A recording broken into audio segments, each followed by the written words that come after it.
Hey, what's going on, folks? Happy Friday. Texas Redleg here. Just wanted to wish everybody a good weekend coming up, and hopefully nothing will break apart, and we'll still have comms, and we'll still have the ability to communicate and get the things we need to get. But if not, I hope you took advantage of today.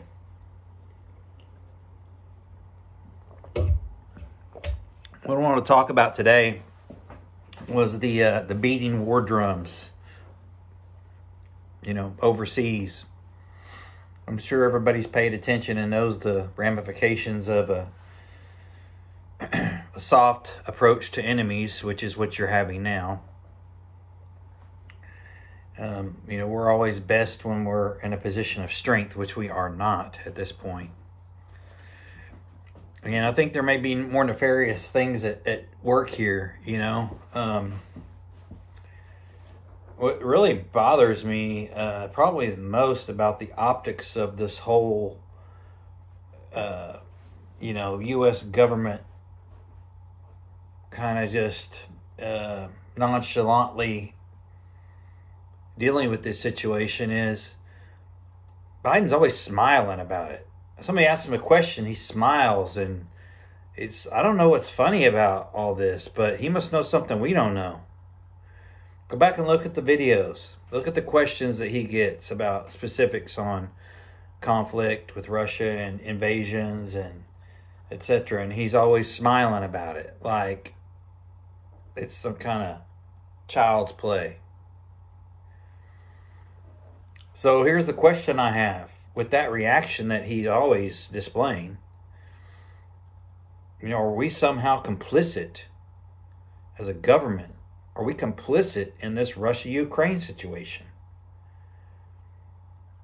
And give me a minute to explain and let me know what you all think about this theory. But apparently we get 50% of our oil from Russia. I did not know that. Now that's his post 45 when Biden shut down all the energy exploration here.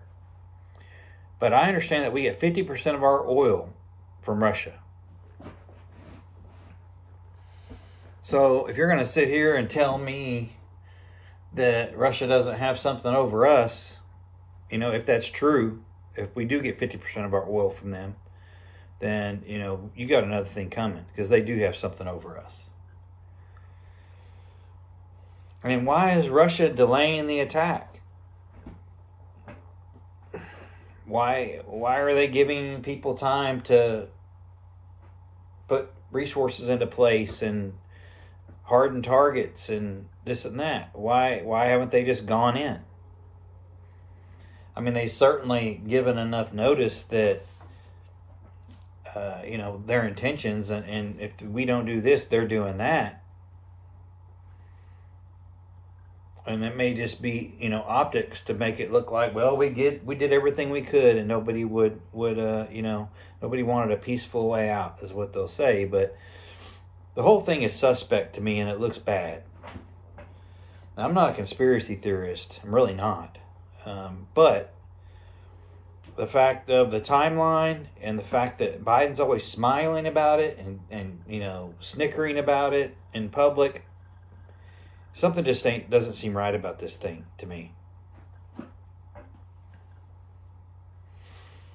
And I can also see it from if what Putin is saying, his reasoning is for taking these measures, I can certainly sort of see where he's coming from.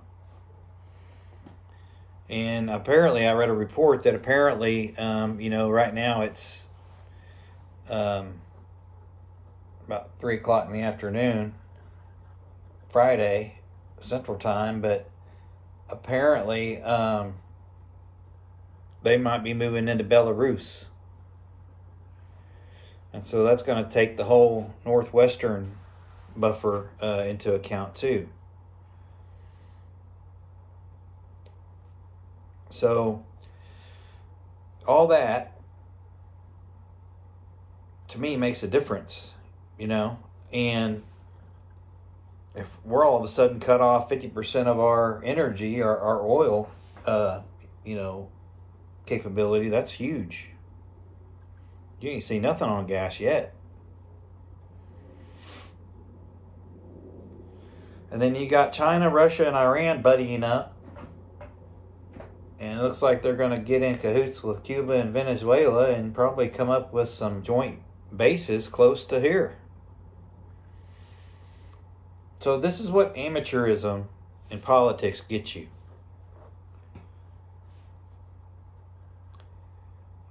People like Biden that have been there for 40, 50 years, that rely on deals for everything.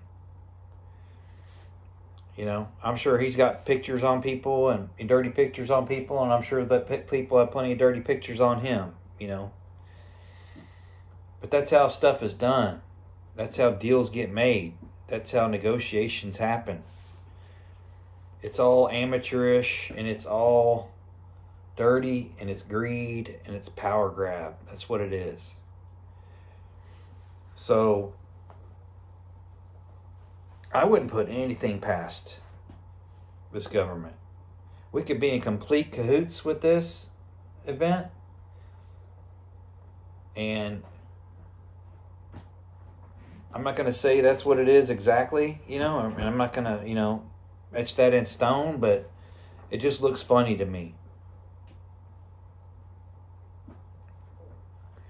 Because if you were really wanting to defend yourself, defend your country, you've already gotten your answer.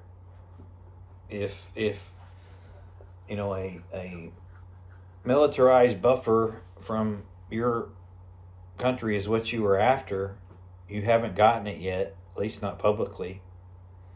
You've given plenty of opportunity. Why hasn't he gone in? I mean, I don't understand anything can happen, but this has all been telegraphed and been on the news for weeks now. And I don't know. It just seems funny to me. I'd like to hear what you all think. See if you are in that same mindset, or am I just off on left field on a tangent? I don't know. It just seems funny to me. Like I said, I guess, you know, we could always restart our energy, but then, you know, he gets in trouble with his handlers because, you know, that's a big no-no, is producing your own energy here. And it wouldn't surprise me a bit if this thing is engineered to be going down just like it is. And if I have to watch one more press conference with this clown Blinken, I don't know what I'm going to do. This guy's horrible. No spine. He looks like a little pencil neck lawyer, you know, that gets up there and talks tough, like so many others, you know. We have the displeasure of having been our secretaries of state in the past and other positions. But anyway, you know, something smells funny about this thing to me, and you know, I could be off in left field, like I said, but hopefully there's not an accident or an accidental discharge or some provocation, because things can change at the drop of a hat. And if you know, the wrong moves are made, even if you have no intentions of starting anything, it can be started. So anyway, keep after your preps, people, because, you know, the time is short. There's a lot of things going on. There's a lot of balls in the air. It's not just conflict, you know. It's not just storms. It's not just the pandemic. You know, there could be some major cyber attacks, some you know, energy disruptions, and I would expect that, you know, any number of those things could go down, and we'll see what happens. But I want everybody to keep their heads up and keep positive as they can. Use your brain. Again, you know, get the skills you need. Learn as much as you can. Buy what you can afford, and go from there. So with that, Everybody have a great weekend. Keep prepping. Stack it deep. And always remember, long live the Republic.